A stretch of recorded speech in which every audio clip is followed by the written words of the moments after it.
এই বাচ্চাটির জন্য অপেক্ষা করছিলেন। যখন পর্যন্ত কারি রিয়াজুল্লাহ সাহেবের বয়ান বক্তব্য শুনলেন, সুদূর কলকাতা থেকে এসছে, এতটুকু বাচ্চা দেখুন মনে হয় কেউ জেগে নাই, কিন্তু এই বাচ্চাটা আপনাদেরকে কিছু কথা শোনানোর জন্য এখনো পর্যন্ত জেগে রয়েছে। আপনারা সকলে মনোযোগ দিয়ে শুনবেন। শিফা রহমান, মেয়েটির নাম শিফা রহমান। আপনারা ইউটিউবে সার্চ করবেন, ফেসবুকে সার্চ করবেন, পেয়ে যাবেন। অনেক বয়ান বক্তব্য রয়েছে। শিফা রহমান এখন আপনাদের সামনে কিছু বক্তব্য পেশ করবে।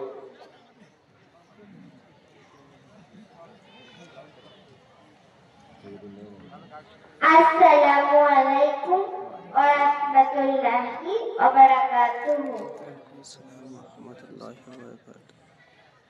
মঞ্চে উপস্থিত আজকেকার এই দস্তরবন্দি জলসার সম্মানিত সভাপতি, বিশিষ্ট উলামায়ে কেরামগণ ও সম্মানীয় উপস্থিতি, আসসালামু আলাইকুম ওয়া রাহমাতুল্লাহি ওয়া বারাকাতুহু।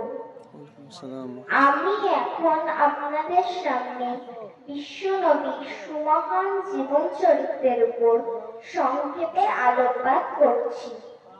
সর্বকালের, সর্বযুগের সর্বশ্রেষ্ঠ মহামানব, সাইয়্যিদুল মুরসালিন, আশরাফুল আম্বিয়া, নবিকুল শিরোমণি, নারী আন্দোলনের অগ্রদূত, সাম্যবাদের মহান নেতা, বিশ্ব মানবতার মহান শিক্ষক, বিশ্বনবী হযরত মুহাম্মদ মুস্তাফা সাল্লাল্লাহু আলাইহি ওয়াসাল্লাম। রাতের শেষ ও দিনের শুরু, এরকম এক শুভ মুহূর্তে আরবের মক্কা শহরে 570 খ্রিস্টাব্দে 12 রবিউল আওয়াল দুনিয়ার বুকে আবির্ভাব ঘটেছিল। নবীর জন্মের 6 মাস আগে আব্বা আব্দুল্লাহ ইন্তেকাল করে। নবীর যখন 6 বছর বয়স, তখন মা আমিনা ইন্তেকাল করে। নবী এবার দাদু আব্দুল মুত্তালিবের কাছে লালিত পালিত হতে থাকেন।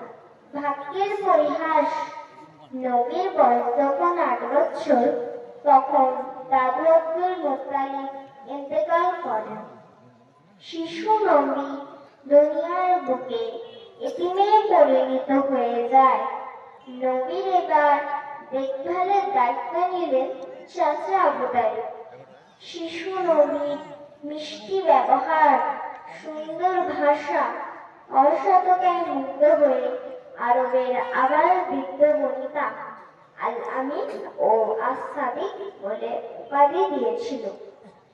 নবী মুহাম্মদ সাল্লাল্লাহু আলাইহি ওয়াসাল্লাম ছিলেন একজন আদর্শ শিক্ষক।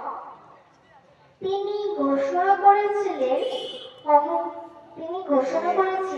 শিক্ষক এবং শিক্ষার্থী ব্যতীত আমার কেউ আপন নয়। জ্ঞান তাপস্যের দোয়াতের কালে শহীদের রক্তের চেয়েও মূল্যবান।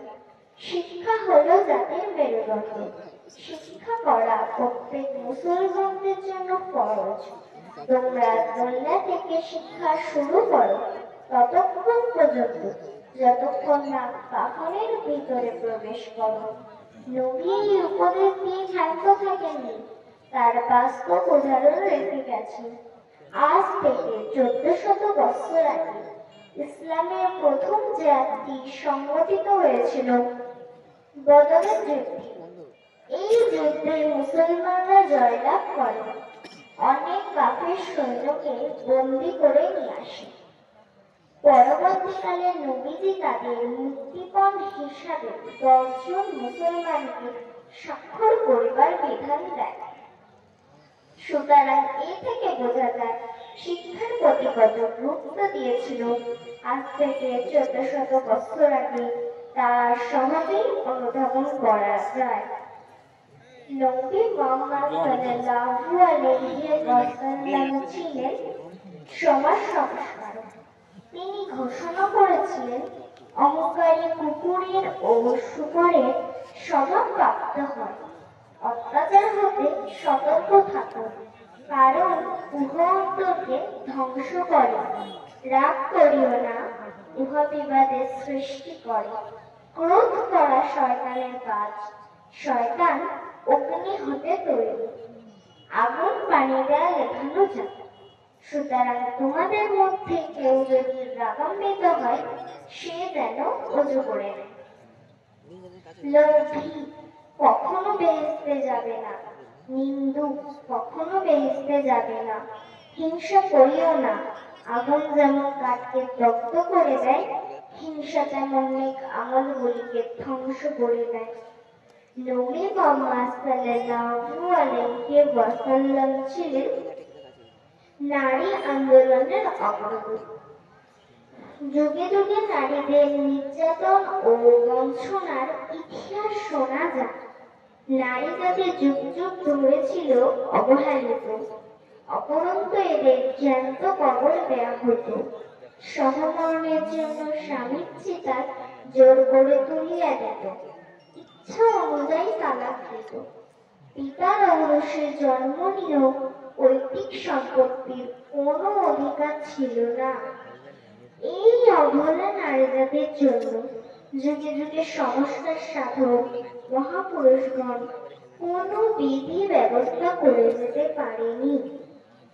অপরন্ত সমাজে দেখি নিকৃষ্ট জাহান্নামের কীট, বিষাক্ত ভীমরুল, শয়তানের দালাল ইত্যাদি বলিয়া গাড়ি দিতেন। প্রখ্যাত নবী মুহাম্মদ সাল্লাল্লাহু আলাইহি ওয়াসাল্লাম বলেন, যে ঘরে কন্যা সন্তান জন্মগ্রহণ করে, আল্লাহ তাআলা সেই ঘরের মালিককে শান্তি বর্ষণ করে। প্রিয় নবী আরও বলেন, যে ঘরে একটি কন্যা সন্তান, দুইটি কন্যা সন্তান কিংবা তিনটি কন্যা সন্তান জন্মগ্রহণ করে এবং তাদের শরীয়ত মোতাবেক শিক্ষা দিয়ে সৎপাত্রস্থ করবে, ইনশাআল্লাহ সেই বাবা মাকে আল্লাহ তাআলা 3টি জান্নাত প্রদান করবে। প্রিয় নবী নারী জাতিকে মায়ের আসনে বসিয়েছেন, তার জ্বলন্ত উদাহরণ তিনি লিখে গেছেন। একবার মক্কায় দুর্ভিক্ষের কারণে হালিমা অন্যান্য নাগরিকদের মতো মদিনায় সাহায্য নিতে আসছিলেন। প্রিয় নবী হালিমাকে দেখিতে পারিয়া, তানাকে চিনিতে পারিয়া প্রিয় নবী হালিমাকে স্বাগত জানিয়া সালাম প্রদান করিয়া নিজের গায়ে চাদর খুলিয়া মুখের ঘাম ধুলাবালি ঝাড়িয়া দিয়া নিজের মাথার পাগড়ি মোবারক খুলিয়া হালিমাকে বসে দিলেন। সাহাবাগণ জিজ্ঞাসা করিলেন, ইয়া রাসূলুল্লাহ, ইয়া হাবিবাল্লাহ, জানতে ইচ্ছা করে আল্লাহর পর আপনার স্থান, আপনি কিনা এক বৃদ্ধ মহিলাকে এইভাবে সম্মান প্রদান করিলেন? প্রিয় নবী উত্তরে বলিলেন, আমার জন্মের পর আমার মা আমিনার দুধ পান আদর যত্ন বেশি দিন স্থায়ী হয়নি। আমি যার কোলে পিঠে দুধ পান করে বড় হয়েছি, তিনিই আমার মা হালিমা। একবার এক ব্যক্তি নবীজিকে জিজ্ঞাসা করলেন, কে সবচেয়ে বেশি সম্মান ব্যবহার করার উপযুক্ত? নবীজি বলিলেন, তোমার মা। তারপর বলিলেন, তোমার মা। তারপর বলিলেন, তোমার মা। 3বার বলার পর নবীজি বলিলেন, তোমার পিতা। নবী মুহাম্মদ সাল্লাল্লাহু আলাইহি ওয়াসাল্লাম ছিলেন সাম্যবাদের মহান নেতা। জাহিলিয়াতের যুগে ধনী গরিব, সাদা কালো, উঁচু বংশ নিচু বংশ নিয়ে মানুষে মানুষে পর্বত সমান ভেদাভেদ ছিল। মানুষকে পশুর ন্যায় বাজারে বিক্রি করত এমনই এক ক্রীতদাস, যিনি দেখতে কালো, কুৎসিত, বেটে, তোতলা, নাম তার বেলাল রাইতাল আনখুব। নবী মুহাম্মদ সাল্লাল্লাহু আলাইহি ওয়াসাল্লাম তাকে পৃথিবীর সর্বশ্রেষ্ঠ ঘর অর্থাৎ কাবা শরীফের সম্মানিত মহাজ্জিন বানিয়ে দিয়ে বিশ্বের দরবারে সাদা কালো ক্রীতদাসের বিরুদ্ধে প্রতিবাদ করে তাদের মর্যাদা দিয়েছেন। শুধু তাই নয়, আরো একজন ক্রীতদাস হযরত সায়েদ রাদিয়াল্লাহু আনহু তাকে সেনাবাহিনীর চিফ অ্যান্ড কমান্ডার করে বিশ্বের দরবারে সাম্যবাদের বাস্তব উদাহরণ রেখে গেছেন। নবী মুহাম্মদ সাল্লাল্লাহু আলাইহি ওয়াসাল্লাম ছিলেন একজন আদর্শ স্বামী। মা আয়েশা রাদিয়াল্লাহু আনহা বলেন, নবীজি দাওয়াতের কাজে সকালে বেরিয়ে যেতেন। ক্ষুধার্ত ঘরমাক্ত হয়ে বাড়ি ফিরে এসে দেখতেন রান্না বান্নার কাজ শেষ হয়নি। তখন নবীজি রাগান্বিত হননি, চক্ষু গরম করেননি, বরং আম্মাজান আয়েশার পাশে বসে উনুনে জাল দিতেন, ঘর ঝাড়ু দিতেন, ছাগলের দুধ দহন করতেন, আনাজ কুটে দিতেন। মা আয়েশা বলেন, আমরা একই সঙ্গে খেতে বসেতাম। প্রিয় নবী সর্বদা খাবারের প্রথম লোকমা আমার গালে তুলে দিতেন, তারপর তিনি নিজে খাওয়া শুরু করতেন। মা আয়েশা আরও বলেন, আমি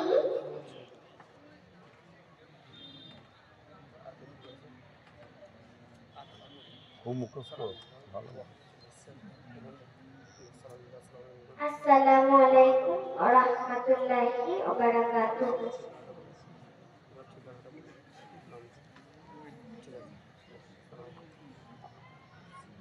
হ্যালো, এই বাচ্চাটা সিফা রহমান, এই পুরস্কার থেকে এই বাচ্চাটাকে দেওয়া হলো। সকলে হাত তুলে। এরপরে সকলে অবগত আছেন, আপনারা এখানে ওখানে ছোট ছোট না থাকে মন